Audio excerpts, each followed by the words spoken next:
one of the stories that we didn't talk about last week because we just couldn't fit it in, Gus Malzahn got an extension through 2020.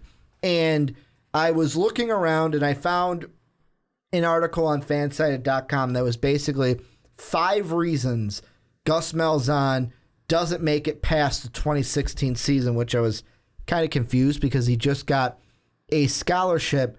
Brandon, I'm going to give you the 5, and then I'm going to let you kind of take it off first, whether you think this is going to be a good or bad year for Malzahn. What John Bueller says, number 1, they've got Clemson at home to start the season. They have ongoing quarterback controversy. They've had this is the 3rd defensive coordinator in as many seasons. They have a brutal SEC road schedule in the second half of the year. And Gus Malzahn's hurry up and run has run its course. Well, I think it is gonna be an interesting season for Gus Malzahn because do you remember just a couple of years ago where Malzahn people were like, man, this is the team. Well, Auburn. It was one play. How about one play that? got them to the national championship to play another rapist in Jameis Winston. But I'm just saying, he had a good season, and people are praising Gus Malzahn as coach of the year. What was that, 2014? 2013? I think it was 2013. It was not too long ago. Not too long ago, but how much of a difference 3 years year can make. to year to year to year can make. And now all of a sudden, Malzahn finds himself in kind of an interesting territory. You're kind of right in the middle. You're not horrible. You're not great. You'll be okay. But he has an opportunity to take them from okay to decent, to decent and to competitive. And I think as long as Auburn is competitive this year, Gus Malzahn will continue to stay around. But they have to win some of the big games. You know what? You better beat Alabama. It's tough. You better beat Alabama. I think that's the game. The way I feel like is if Auburn only won one game, but it was against Alabama, Tiger fans would be happy. That's the way I feel. That's how much they hate Alabama. If they only won one game, did we beat Alabama? Cool. Okay, we're fine. We'll fine. Keep the head coach. He did his job. He beat Alabama. Exactly. And you know what? Sometimes, for some people, for some athletic directors, all they need to do is take a look and go, did you win the big game? Nah, we'll keep you. Did you lose the big game and go 9-4? Not good enough. Gotta go. We saw that in who'd we see that in this past year? Georgia. They go 9-4. And coach gets fired. Out. We need to change. We need to change. You're not doing enough. And unfortunately, that's how things go a lot of the time. Didn't do enough. And I'm looking at their schedule from last year, and LSU, the only games that I'm giving them a pass for, maybe, I guess you could say that because they were tough teams, is LSU. I'm 45-21's a big, maybe make that closer. But LSU was pretty good and Leonard Fournette was pretty dominant. Ole Miss, that's another one where I'll say, okay, that was a good ranked team. And then Alabama won the whole thing. So I'm those 3 losses I could live with last season if I was a Tiger fan. Really, the ones that are kicking me are 17-9 against the Mississippi State team that was not what they were the year before, that when they were the number 1 team for most of the year in 2014. Then you lose a 4 overtime game against Coach Bielema's Arkansas Razorbacks, and then you lose against Georgia. It's those 3 games that make me think those don't sit well with me as an Auburn Tiger fan. I know you go to the Birmingham Bowl and you win it and you finish 7-6, but it's kind of like when my Illini went to a bowl game with a 6-6 record. Yeah, I felt good because it was the first bowl game we went to under the Tim Beckman era. It still didn't feel good. We went to the Heart of Dallas Bowl.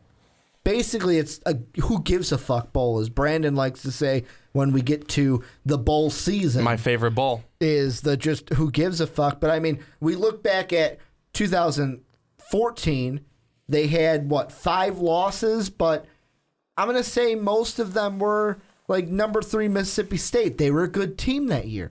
Alabama was the number 1 team in the nation, and you only lost to them by 11, and you scored 44 against them.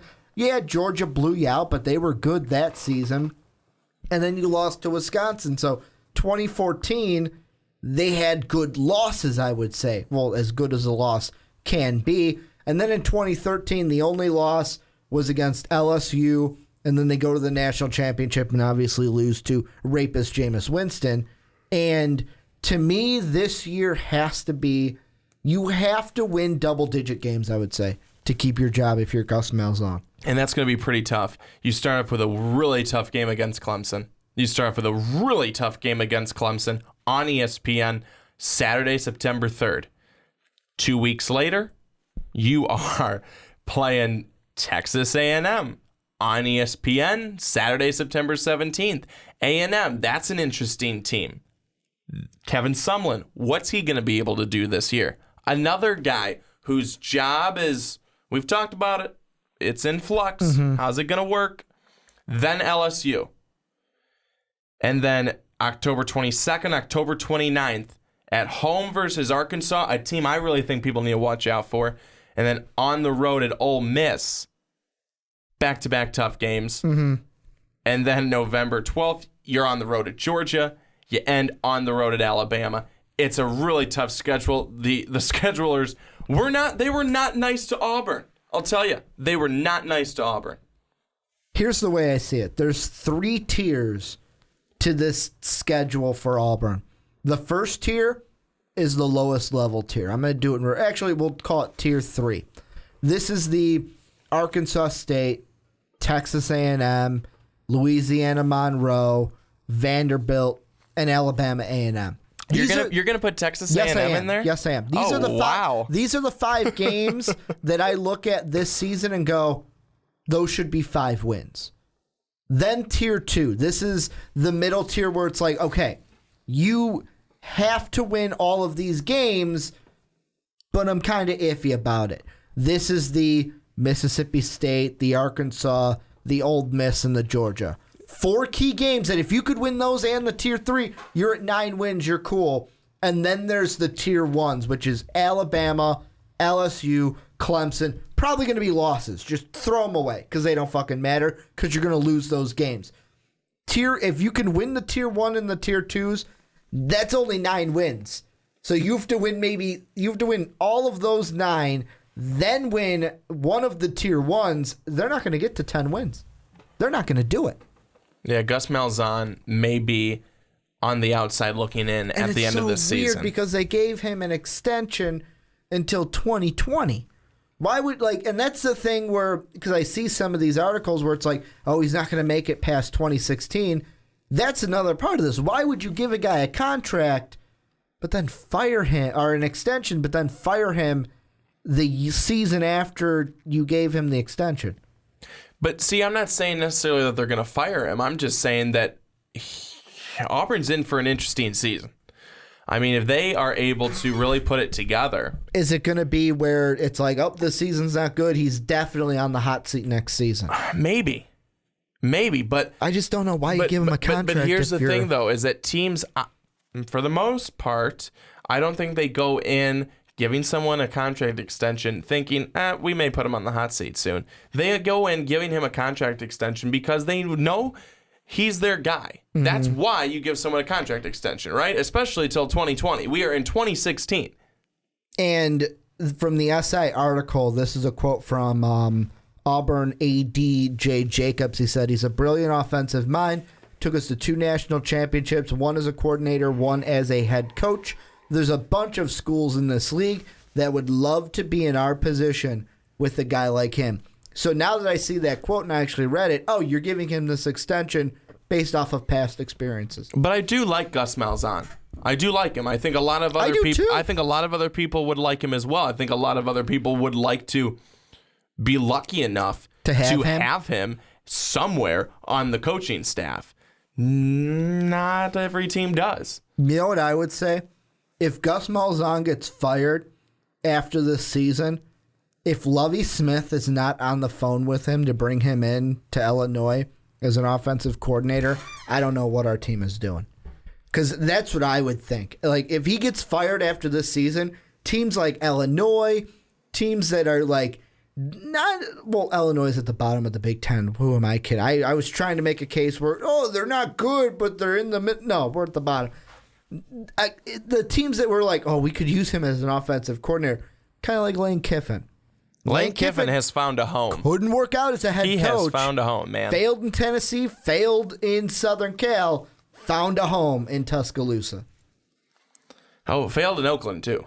Oh, forgot about that. Forgot about the NFL. But hey, you know what? Nick Saban failed in Miami, so I guess Alabama is where you make it work when you fail in the NFL. Sometimes there's just guys who their niche is college. So Chip Kelly. There's just some guys who never want to leave college. I would say Chip Kelly then is going to fail at San Fran and then come to Alabama, but he's not a defensive guy, so that wouldn't work.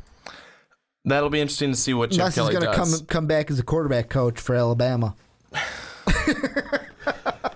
Yeah, Chip Kelly will be interesting. It's the Chip Kelly project out there in San Fran. But, I think at the end, Gus Malzahn, he's definitely got room. I mean, he's not on any hot seat right now, but I do think that Auburn needs to be better this year. Auburn was not good last year. How many wins? I put it at double digits, so at least 10 wins.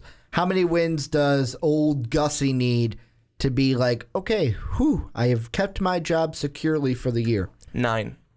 Okay. He needs 9. So basically, he's got to win the tier 3 and the tier 2s that I listed. He needs 9. So if you lose Clemson, LSU, Alabama, you got to win everything else. Yeah. And then go to a quality bowl game at 9 wins. But yeah, their big thing is going to be the schedule, and then who the hell's going to play quarterback for them? That's going to be a big one.